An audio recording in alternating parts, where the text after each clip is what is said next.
Hi hello friends, welcome to சாமுவாரி designer. இன்றைக்கி என்ன நியூ ஸ்டிச் பார்த்துக்கலாமா? ஓகே, இன்றைக்கி நம்ம பேக் செயின் ஸ்டிச் எப்படி போகிறதா பார்க்க போகிறோம். வீடியோ ஸ்கிப் பண்ணாமல் பாருங்கள், அப்போ தான் புரியும். ஓகே, பேக் செயின் எப்படி போகிறதுன்னு பார்த்தீங்கன்னா, நீங்கள் எப்பயுமே பேசிக் ஸ்டிச்சு செயின் ஸ்டிச் போடுவீங்களா, அதே ப்ராசஸ் தான். அதனால் நீங்கள் என்ன பண்ணணுன்னா, உங்களோட பேசிக் செயின் ஸ்டிச்சை நீங்கள் நல்லா ப்ராக்டிஸ் பண்ணிவிட்டு நீங்கள் மற்ற ஸ்டிச்சஸ்லாம் போடும்போது உங்களுக்கு ரொம்ப பெட்டராக இருக்கும், ஈஸியாகவும் இருக்கும்.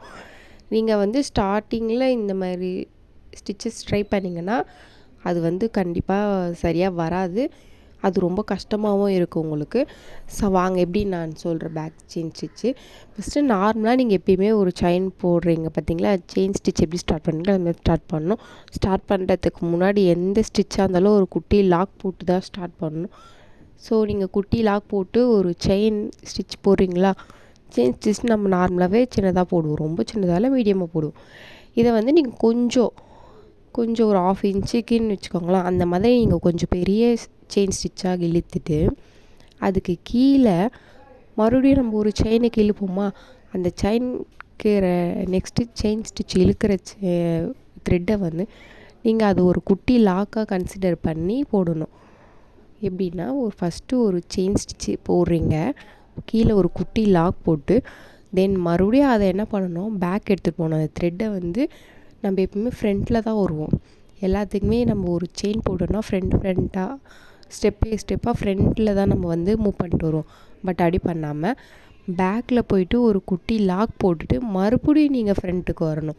இப்படி தான் நீங்கள் பேக் செயின் ஸ்டிச் போடணும். மறுபடியும் சொல்ல பாருங்கள், ஒரு செயின் போட்டுட்டு அதுக்கு கீழே ஒரு குட்டி லாக் போட்டு தென் அதை அப்படியே ரொட்டேட் பண்ணி பேக் செயின்னா பேக்கில் ஆல்ரெடி நீங்கள் செயின் போட்டிருந்தீங்க பார்த்தீங்களா, அந்த செயின்குள்ளே ஒரு குட்டி லாக் போட்டுட்டு மறுபடியும் ஃப்ரண்ட் எடுத்துகிட்டு வரணும். இந்த மாதிரி தான் பேக் செயின் போடணும். உங்களுக்கு புரியலன்னா கமெண்ட் பண்ணுங்கள், நான் மறுபடியும் உங்களுக்கு எக்ஸ்பிளைன் பண்ணுறேன். இப்படி தான் நீங்கள் போடணும். நெக்ஸ்ட்டு உங்களுக்கு பேசிக் ஸ்டிச்சான நீங்கள் செயின் ஸ்டிச்சை ப்ராக்டிஸ் பண்ணிக்கோங்க. நல்லா 10 டைம்ஸ் கூட ப்ராக்டிஸ் பண்ணிக்கோங்க.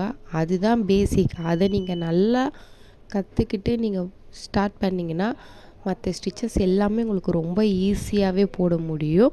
நெக்ஸ்ட்டு எல்லாத்துக்குமே கண்டிப்பாக நீங்கள் என்ன பண்ணணும்னா லாஸ்ட்டாக எண்ணாட் போட்டு தான் கம்ப்ளீட் பண்ணணும். இப்போ இதையே எந்த ஸ்டிச்சாக இருந்தாலுமே 4 to 5 டைம்ஸ் நீங்கள் போட்டு ட்ரை பண்ணுங்கள்.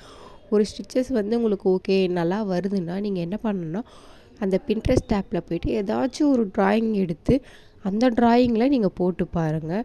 ஓகேவா? தேங்க்ஸ் ஃபார் வாட்சிங்.